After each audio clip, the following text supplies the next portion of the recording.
it wasn't too long after that when you received word over the radio or whatever that Report to it was- Tokyo Bay.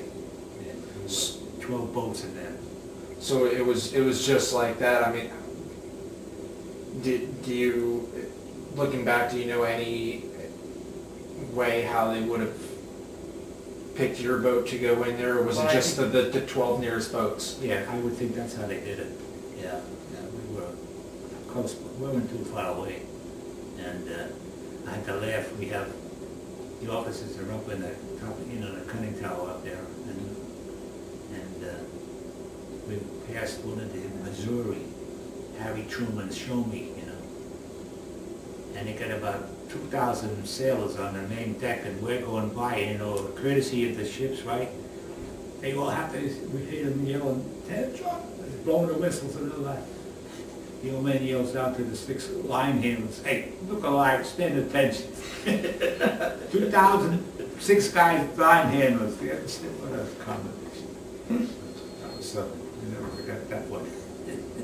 So was that on the same day as the signing, or tell me about the day? They were in, or the Missouri was tied up, and we were just coming in the harbor in Tokyo Bay, and we had to find a tender over there, and that's where we tied up to the tender.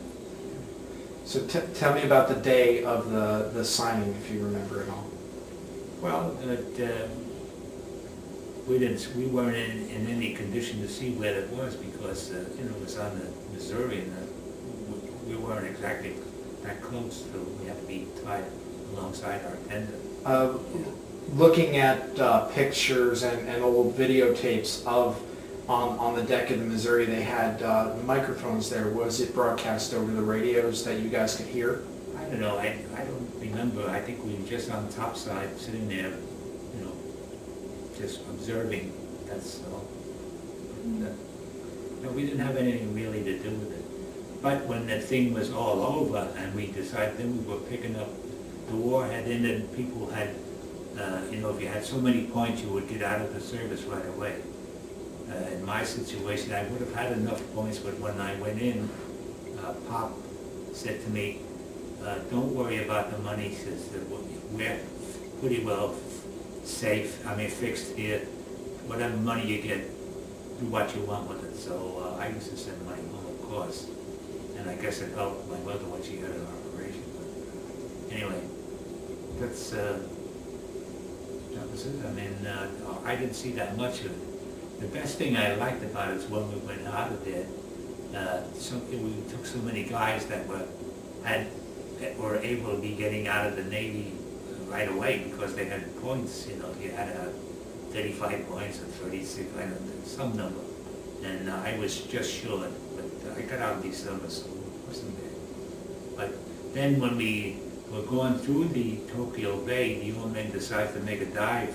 So we go in Tokyo Bay and come out, and then we were on our way to Hawaii, picked up a couple more guys that were eligible, and then we went through the canal, which was quite if you've never been through it, it's really something, really.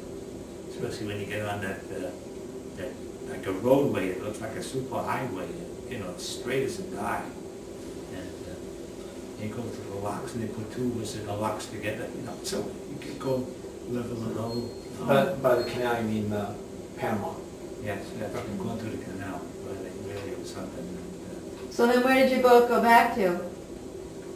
If you went through the Panama Canal, where did your boat go to? Well, then we got on Nakatoon Lake, and a bunch of Liberty ships were coming from the Atlantic to the Pacific. I don't know what they needed them for, but we pulled up, dropped the hook, and we rigged out the bow planes, and everybody was getting the saltwater soap, and then they were taking baths and everything else up there.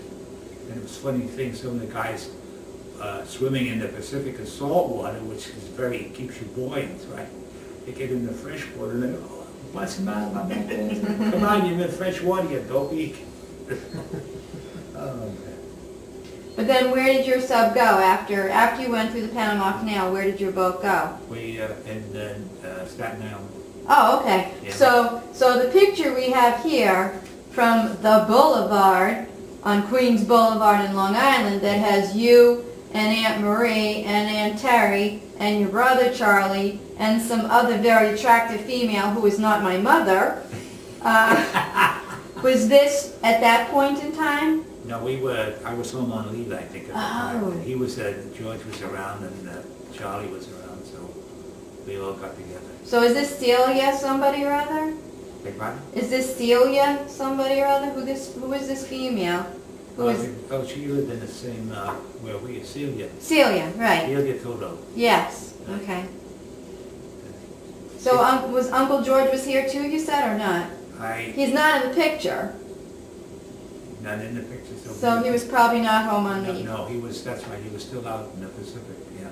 So your mother must have been very excited to have you and your brother home on leave at the same time. Well, Charlie was always pulling into Manhattan anyway, which was good, because Terry had Robert. Oh, that's right, he was Atlantic Ocean. Yeah, right, yeah, he was on a meat supply ship, that is to keep the meat in the refrigerator. That's what he ran back and forth. And I used to kid him about it. I said, gee, you got heavy duty. He says, well, he said, the ship he was on could make good speed. But he said, we hated it when they told us we were coming over in a convoy, because the convoy doesn't go that fast. And a submarine can have a field day, you know. So when they went on their own, there was no escorts or anything, but they could right the ship, what was it? Right into one of the cities in France to deliver the meat, you know. No, but George, we all got home. That was the main thing. Mm-hmm.